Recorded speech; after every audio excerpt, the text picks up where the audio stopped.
High বন্ধুরা, আপনারা দেখছেন তৃষার পাকশালা। তৃষার পাকশালাতে আজকে আমি দেখাচ্ছি একটা মজাদার স্ন্যাক্সটা করতে কি কি লাগছে সেটা আমি বলছি।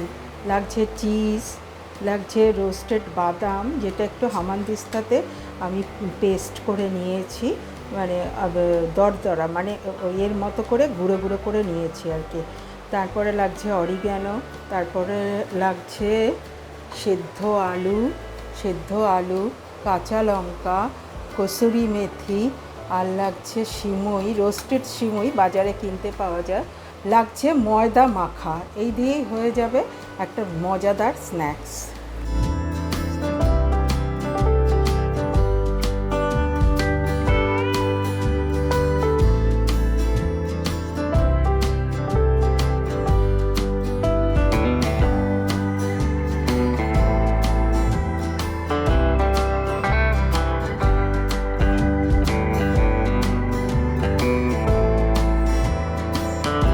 এবার আমি ওই ময়দা মাখা নিয়ে একটু লিচি কেটে একটা বেলে নিয়েছি।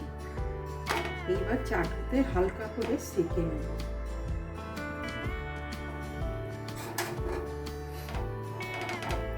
এখন বন্ধুরা, এটা হালকা করে আমি ভেজে নিয়েছি, তেল ছাড়া, কিন্তু একদম শুকনো খোলা।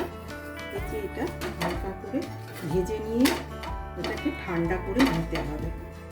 আমার রুটিটা হয়ে গেছে, ঠান্ডা হয়েছে। এবার মাঝখান থেকে আমি রুটিটাকে কেটে নেব, সমান দুটো ভাগে কেটে নেব। দেখুন, দুটো ভাগ হয়ে গেল। দেখুন, আলুপুরটা ঠান্ডা হয়ে গেছে। এবার আমি ঠান্ডা অবস্থাতেই একটু চিজটাকে মেশাবো। অসাধারণ লাগে খেতে। আমি আমার সমস্ত রেসিপি যেগুলো করেছি সবগুলোই কিন্তু আমরা আগে বাড়িতে খেয়ে তবেই আমি পাবলিশ করি। এবার এরকমভাবে মিক্সড করে দেব।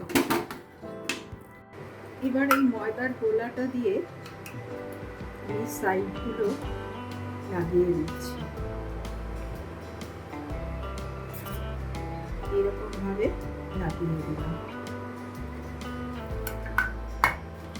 এবার এক ফোঁটা করে টমেটো কেচাপ দিয়ে দিলাম।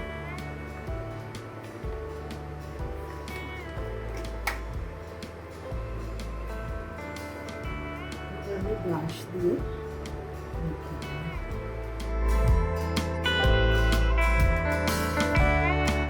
এবার পুর দেওয়ার পালা।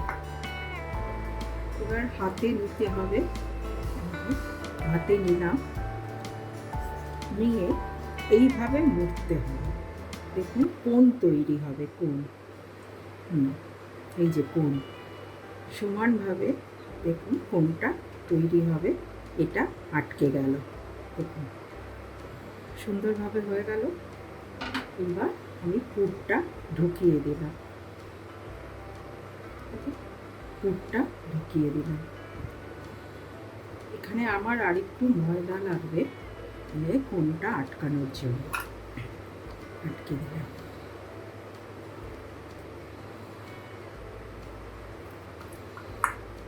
এইবার আমি একটা কাজ করব, সেটা হলো এই যে ময়দার গোলাটা আছে, এই গোলাটাকে আমি এরকম উপর করে চোবাবো।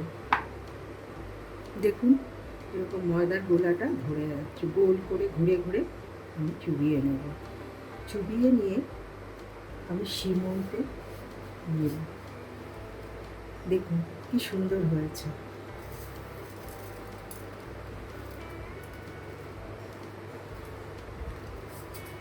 এটা সম্পূর্ণ আমার নিজস্ব রেসিপি, একদম আমার নিজস্ব রেসিপি। আমার ভালো লাগলে সাবস্ক্রাইব করবেন, লাইক, কমেন্ট, শেয়ার করবেন। তৃষার পাকশালাকে আপনারা সাবস্ক্রাইব করতে ভুলবেন না। দেখুন বন্ধুরা, এইবার অল্প আছে, অল্প হিটে তেলটা এবার কিন্তু দিতে হবে। দেখুন আমার হয়ে গেছে, চারটে সিমুই কোণ, এই যে চারটে, এটা আমার সম্পূর্ণ নিজস্ব রেসিপি। ভালো লাগলে আপনারা লাইক, শেয়ার, কমেন্ট এবং সাবস্ক্রাইব করতে ভুলবেন না। নিজেরাও বাড়িতে করে খাবেন এবং খাওয়াবেন।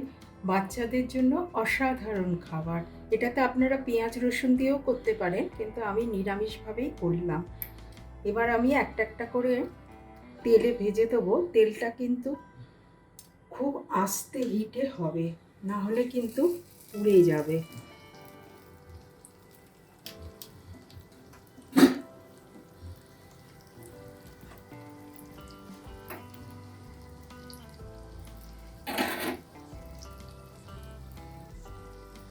একটা একটা করে দিয়ে দিচ্ছি।